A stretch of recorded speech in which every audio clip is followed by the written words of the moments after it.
करीब एक सप्ताह पहले बीकानेर में नागौर की एक बहू की दर्दनाक तरीके से पूर्व ड्राइवर ने हत्या कर दी थी। किन्हीं कारणों से ये रिपोर्ट मैं आपके साथ साझा नहीं कर पाया। अब इसकी विस्तृत डिटेल मिली है तो आपके साथ ये रिपोर्ट साझा कर रहा हूं।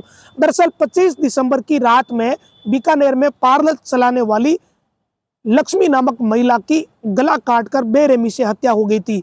हत्या करने वाला पूर्व ड्राइवर निकला। लक्ष्मी का बीकानेर में पियर है और नागौर में ससुराल था और पिछले कई सालों से लक्ष्मी बीकानेर में ही ब्यूटी पार्लर चला रही थी और उसके पति राजेश वहीं पर नौकरी कर रहे थे। ड्राइवर को 6 साल पहले रखा गया था। अब इसकी विस्तृत डिटेल देते हैं। 25 दिसंबर की देर शाम को लक्ष्मी पुरोहित घर से निकली थी लेकिन वापस नहीं लौटी तो पति ने तलाश शुरू की। काफी तलाश के बाद जब सुराग नहीं लगा तो फिर पति ने पुलिस से संपर्क किया और देर रात्रि में लक्ष्मी पुरोहित का शव मिला, गला कटा हुआ मिला। हैरान करने वाली बात है कि पूर्व ड्राइवर ने ही लक्ष्मी की हत्या की। आरोपी समीर को लेकर यह खुलासा हुआ है कि वो 6 साल पहले तक लक्ष्मी पुरोहित के पति राजेश का ड्राइवर था। इन्होंने एक नई गाड़ी ली थी, वो गाड़ी वो चलाता था। मृतक महिला लक्ष्मी पुरोहित जिसकी उम्र 47 साल, वो नया दरवाजा क्षेत्र के सालों की हवेली में ब्यूटी पार्लर चलाती थी, नया शहर बीकानेर में। पति जो राजेश पुरोहित है वो शिक्षा विभाग में सरकारी कर्मचारी है। राजेश पुरोहित ने अपनी रिपोर्ट में कहा कि 2017 में उन्होंने एक अल्टो कार खरीदी थी। इसे चलाने के लिए मुक्ता नगर सेक्टर 3 में रहने वाले समीर खान को उन्होंने ड्राइवर के तौर पर रख लिया। कुछ समय तक तो समीर खान गाड़ी सही चलाता रहा लेकिन इसके बाद इसकी शिकायतें आने लगी और समीर खान पत्नी लक्ष्मी को परेशान करने लगा। जब इस तरह की स्थितियां उत्पन्न हुई तो 6 साल पहले उसे नौकरी से हटा दिया गया। सिर्फ 1 महीना समीर खान को राजेश ने ड्राइवर रखा, उसके बाद हटा दिया गया। लेकिन फिर भी समीर खान घर पर आता जाता रहता था, पत्नी व परिवार को वो परेशान करता था। लेकिन राजेश ने इसे इतना गंभीरता से नहीं लिया, ये नहीं सोचा कि एक दिन ये नौबत आ जाएगी। अब यह भी खुलासा हुआ है कि हत्या से कुछ दिन पहले भी परिवार को समीर खान ने धमकाया था। राजेश पुरोहित ने पुलिस को जो रिपोर्ट दी उसमें कहा कि नौकरी से निकाले जाने के बाद वो कई बार फोन पर धमकी देता था कि तेरी पत्नी को मैं उठा कर ले जाऊंगा। राजेश ने रिपोर्ट में यह भी कहा था कि घटना के कुछ दिन पहले उसने उसे व उसकी पत्नी को फोन पर धमकी दी थी और यह कहा था कि तुम्हारी पत्नी को उठा कर ले जाऊंगा। तो समीर खान के दिमाग में कितनी गंदगी चल रही होगी इसका अंदाजा इस बात से लगाया जा सकता है जो राजेश ने रिपोर्ट दी। अब 25 दिसंबर की रात में क्या हुआ? 25 दिसंबर की शाम को राजेश की पत्नी लक्ष्मी 7 बजे के आसपास गणेश जी व माता जी के मंदिर जाने का कहकर घर से निकली। लेकिन वो करीब 1 घंटे तक जब घर नहीं लौटी तो पति राजेश की चिंता बढ़ने लगी और उन्होंने फोन कर दिया। फोन किया तो फोन स्विच ऑफ आया। तो इसके बाद टेंशन और बढ़ी और राजेश को समीर खान की वो धमकी याद आई जो कुछ दिन पहले ही दी थी। तब राजेश ने तुरंत ही समीर खान के फोन पर कॉल किया लेकिन उसका मोबाइल नेटवर्क में नहीं था। तब चिंता का अनुमान आप लगाइए कि कितनी टेंशन राजेश को हुई होगी। उन्होंने तुरंत ही तलाशी शुरू की, मंदिर जाकर देखा, रिश्तेदारों के यहाँ भी तलाशी ली लेकिन पत्नी लक्ष्मी का कहीं सुराग नहीं लगा। और इसके बाद उन्होंने इधर उधर तलाश जारी रखी। तभी ये सूचना आ गई पुलिस की तरफ से कि उनकी पत्नी लक्ष्मी की हत्या कर दी गई है। राजेश ने जो पुलिस को रिपोर्ट दी उसमें कहा कि उसकी पत्नी लक्ष्मी की हत्या समीर ने की है क्योंकि वो पहले भी उन्हें परेशान करता था। कई बार ये धमकी दे चुका था कि वो उनकी पत्नी लक्ष्मी को उठा कर ले जाएगा। जांच में ये भी सामने आया कि समीर ने लक्ष्मी को फोन करके बीकानेर के उर्मुल सर्किल पर बुलाया था जहां दोनों के बीच किसी बात को लेकर झगड़ा हुआ। इसके बाद समीर लक्ष्मी को आरसीपी कॉलोनी ले गया जहां एक सुनसान जगह थी। वहीं पर आरोपी ने लक्ष्मी का गला काट दिया। इस पूरे प्रकरण में बीकानेर पुलिस ने जो अनुसंधान किया उससे ये सामने आया कि समीर खान को ये लगता था कि वो लक्ष्मी के साथ शादी करेगा, जबकि लक्ष्मी पहले से शादीशुदा महिला थी, उसके एक बेटी। फिर भी समीर खान के दिमाग में इतनी गंदगी मची हुई थी और इसी कारण हो सकता है कि दोनों के बीच वहां बहस हुई और तेज में आकर समीर ने लक्ष्मी का गला काट दिया। और जब पुलिस ने शव को देखा तो ये पता चला कि गला भी इतना बुरी तरीके से काटा हुआ था कि लक्ष्मी के गले में 2 इंच तक का घाव हो गया और जो गले की नसें और मांसपेशियां हैं वो कटकर बाहर आ गई। बड़ी बेरहमी से ये हत्या की गई। खून से महिला का पूरा शरीर व कपड़े सन गए थे। तो ये घटना पुलिस ने ये आकलन किया है कि 25 तारीख को 8 से 9 बजे के बीच हुई। और जब उसने लक्ष्मी पर हमला कर दिया समीर खान ने और महिला लक्ष्मी को तड़पते हुए देखा तो उसने खुद अपना हाथ की नसें काटकर सुसाइड करने की भी कोशिश करी। लेकिन दूसरों को मारना और खुद को मारने में बड़ा फर्क है। वो सुसाइड नहीं कर सका और उसके बाद वो रात करीब 12 बजे पीबीएम अस्पताल पहुंच गया, जहां उसका इलाज नहीं होने के नाम पर उसने हुड़दंग भी किया।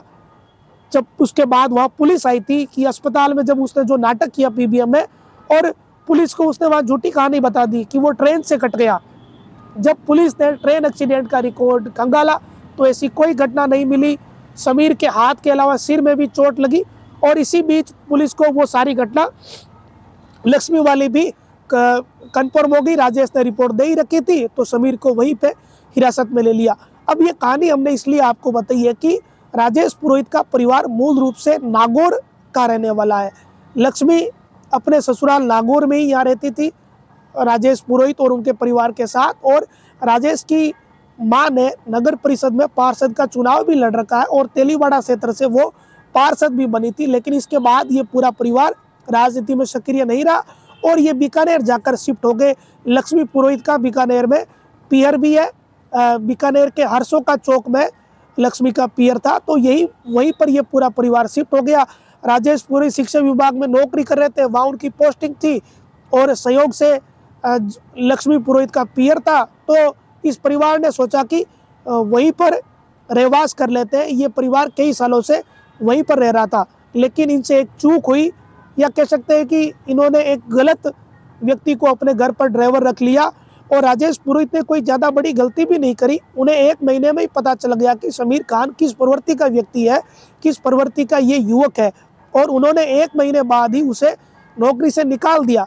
लेकिन ये युवक समीर खान कितना डेस्परेट था कि 6 साल पहले उसे नौकरी से निकाला गया। उसने 6 साल तक ब्यूटी पार्लर चलाने वाली महिला लक्ष्मी पुरोहित का पीछा नहीं छोड़ा। वो उन्हें तंग परेशान करता रहा, फोन पर धमकाता रहा, ये कहता रहा कि उठा के ले जाऊंगा, पति और पत्नी दोनों को। तो इस समीर खान की हिम्मत देखिए कि किस तरीके से इस परिवार को इसने टॉर्चर किया। लेकिन इस परिवार को पहले ही रिपोर्ट दे देनी चाहिए थी। हो सकता है कि अगर समय पे धमकी को लेकर रिपोर्ट दी जाती तो लक्ष्मी की जान भी बच जाती। लेकिन ड्राइवर रखना कोई गुनाह नहीं है। जब व्यक्ति कोई गाड़ी लेता है नहीं, और जब चलानी नहीं आती, जरूरत होती है तो लेनी पड़ती है, तो ड्राइवर लोग रखते ही, हर कोई रखता है। लेकिन जिम्मेदारी उस ड्राइवर की भी उतनी ही बनती है कि वो अपने मालिक के प्रति वफादार रहे। लेकिन ये व्यक्ति अलग ही निकला और 1 महीने के भीतर ही राजेश पुरोहित को ये बात समझ भी आ गई कि ये समीर खान किस तरह का युवक है, और उन्होंने 1 महीने बाद उसे नौकरी से भी निकाल दिया। लेकिन इस समीर खान नामक इस युवक ने इस परिवार का पीछा नहीं छोड़ा। वो घर के आसपास ही मंडराता रहा। 6 सालों तक उसकी गतिविधियां इस तरह की रही कि ये पूरा परिवार उससे परेशान ही रहा। और 25 दिसंबर की रात में इसने लक्ष्मी पुरोहित का गला काट दिया, उनकी हत्या कर दी। लक्ष्मी पुरोहित बीकानेर में ही ब्यूटी पार्लर चला रही थी, पति नौकरी कर रहे थे, अच्छा खासा परिवार था, सब कुछ ठीक था। लेकिन एक ड्राइवर, जो पूर्व ड्राइवर था, उसका कह सकते हैं कि उसके दिमाग में पता नहीं किस तरह की सनक चढ़ रखी थी, किस तरह की गंदगी थी कि उसने इस तरीके का कदम उठाया। पहले वो ये कहता रहा कि उठा के ले जाऊंगा, इससे शादी करूंगा, और पुलिस की इन्वेस्टिगेशन में भी ऐसा ही सामने आया। उसे ये लगता था, उसने ऐसी कल्पना कर ली थी कि वो लक्ष्मी से शादी कर लेगा, जबकि लक्ष्मी पहले से शादीशुदा, उसकी एक बेटी थी। लेकिन इस महिला को जान से हाथ धोना पड़ा। इस मामले में आरोपी ने भी सुसाइड का प्रयास किया, लेकिन दूसरों की हत्या करना और खुद को मारने में बड़ा फर्क होता है। आमतौर पे बहुत सारी घटनाओं में यह देखने को मिलता है कि लोग दूसरों की हत्या कर देते हैं, फिर खुद को मारने की कोशिश करते हैं, लेकिन खुद को मार नहीं पाते। ये बहुत मामलों में होता है। इस मामले में भी ऐसा ही हुआ। अब समीर खान नामक ये आरोपी, तुरंत ही पुलिस ने इसे गिरफ्तार कर लिया था। अब ये जेल में है। नागौर से इस घटना का लिंक था, क्योंकि राजेश पुरोहित नागौर के निवासी थे। इनका परिवार नागौर शहर की राजनीति कर चुका, शहर का प्रतिनिधित्व एक वार्ड से इन्होंने किया था। तो सोचा ये रिपोर्ट आपके साथ साझा करते हैं। 27 तारीख को इस घटना की पूरी जानकारी मिल गई थी, लेकिन विस्तृत रिपोर्ट इसके बारे में थी नहीं और बीच में किसी अन्य रिपोर्टों में व्यस्त हो गए। तो आज समय था तो सोचा कि लक्ष्मी पुरोहित के साथ जो दर्दनाक घटना हुई उसके बारे में आपको ये जानकारी साझा करते हैं। आप सभी लोगों से ये आग्रह भी है, निवेदन भी है कि घर में किसी नौकर को रखने से पहले, ड्राइवर को रखने से पहले या अपने आस पड़ोस में कोई किराएदार भी नया आता है तो उसकी सारी गतिविधियों पर थोड़ा बारीकी से नज़र रखें। पुलिस का वेरिफिकेशन उसका करवा ले, साथ में उसे नौकरी ज्वाइन करवाते ही, नौकरी देते ही या पड़ोस में किराए का मकान देते ही उसे हिदायत दे दो ताकि वो संभल के रहे, इस तरह का कृत्य नहीं करे। ये हम सबकी जिम्मेदारी बनती है कि अपने आस पड़ोस रहने वाले ऐसे लोगों, ऐसे अनजान लोगों पर नज़र रखी जाए। और अगर अपन घर में कोई नौकर, ड्राइवर कोई रखते हैं तो उसका भी पुलिस वेरिफिकेशन हो ताकि इस तरह की गतिविधि का सामना नहीं करना पड़े, इस तरह का अपराध नहीं हो, एक पूरे परिवार को इस तरीके से प्रताड़ित नहीं होना पड़े। राजेश पुरोहित के परिवार के लिए तो इससे बड़ा संकट क्या होगा कि उनकी पत्नी चली गई, अब उनकी बेटी का जीवन उनको आगे बढ़ाना पड़ेगा। तो उस परिवार के लिए तो संकट हो ही गया। हालांकि राजेश पुरोहित संभल भी गए थे, 1 महीने बाद ही उन्होंने ड्राइवर को निकाल भी दिया था। तो ये रिपोर्ट साझा करनी सामाजिक दृष्टि से आपके साथ जरूरी थी, इसलिए साझा करी। कमेंट अगर आप लोग कोई करना चाहते हो, अपनी राय या प्रतिक्रिया देना चाहते हो तो वीडियो के कमेंट बॉक्स में अपनी राय व प्रतिक्रिया जरूर देवें। वीडियो को देखने के लिए धन्यवाद।